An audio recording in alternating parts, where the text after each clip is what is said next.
Aláròyé máa wí o. Ara ń kan àwọn ọmọ ẹgbẹ́ APC lọ́sùn, èyí lohun tó fà á. Ọ̀làjẹ̀ǹgbèsì. Ìgbìmọ̀ ìpolongo ìbò fún sáà kejì gómìnà Adémọ́lá Adélékè nípínlẹ̀ Ọ̀ṣun ti sọ wípé àbájáde ìwádìí tí ẹgbẹ́ òṣèlú All Progressives Congress ṣe nípa ìdìbò oṣù kẹjọ ọdún yìí ti fìdí rẹ̀ múlẹ̀ pé ẹgbẹ́ Accord ló máa gbégbá orókè. Wọ́n ṣàlàyé pé ẹgbẹ́ APC fúnra wọn ni wọ́n sanwó fún àwọn akọ́ṣẹ́mọṣẹ́ olùwádìí kan láti lè mọ èrò àwọn ará ìlú lórí ìdìbò tó ń bọ̀ ọ̀hún, ṣùgbọ́n ìjákulẹ̀ ni wọ́n bá pàdé. Nínú àtẹ̀jáde kan tí akọ̀wé ìgbìmọ̀ ọ̀hún, amòfin Pẹ̀lúmi Ọlájẹ̀ǹgbèsì fọwọ́ sí ni wọ́n ti sọ wípé àbájáde ìwádìí náà ló ń bí wọn nínú tí wọ́n fi ń kanra káàkiri báyìí.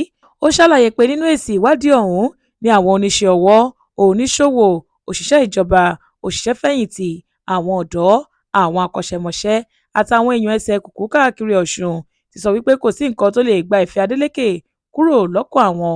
Ọlájẹ̀ǹgbèsì sọ síwájú sí wípé gbogbo àwọn agbègbè tí wọn kì í ti dìbò tẹ́lẹ̀ ni wọ́n ti sọ fún àwọn olùwádìí náà pé àwọn yóò jáde dìbò oṣù kẹjọ yìí nítorí Adélékè.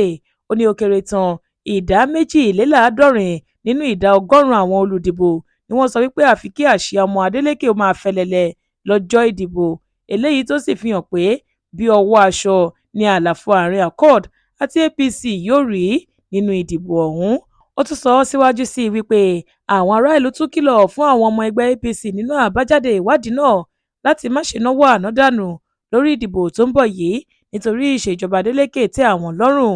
Ó ní ìdí nìyí tí àwọn ọmọ ẹgbẹ́ APC fi ń bẹ̀rù tí gbogbo nǹkan dàrú mọ́ wọn lójú, tí wọ́n sì ń wo onírúurú ìwà tó ń fi hàn gẹ́gẹ́ bí olóṣèlú tó ń fi agbára wá ipò.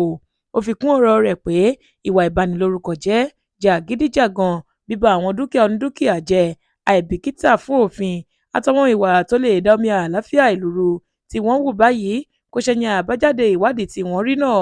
Àmọ́ nígbà tó ń fèsì sí ọ̀rọ̀ Ọlájẹ̀ǹgbèsì, ọ̀kan lára àwọn ìgbìmọ̀ ìpolongo ìbò fún ẹgbẹ́ APC, Mọ́gàjí Kọ́lá Ọlábísí, ṣàlàyé pé ṣe ni àwọn ọmọlẹ́yìn Adélékè ń ṣì àwọn ará ìlú lọ́nà.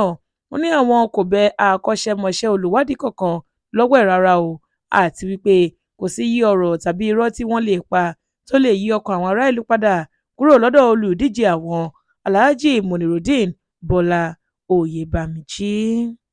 Florence Babasola ló ṣe àkójọpọ̀ ìròyìn yìí fún ìkànnì Aláròyé Online TV.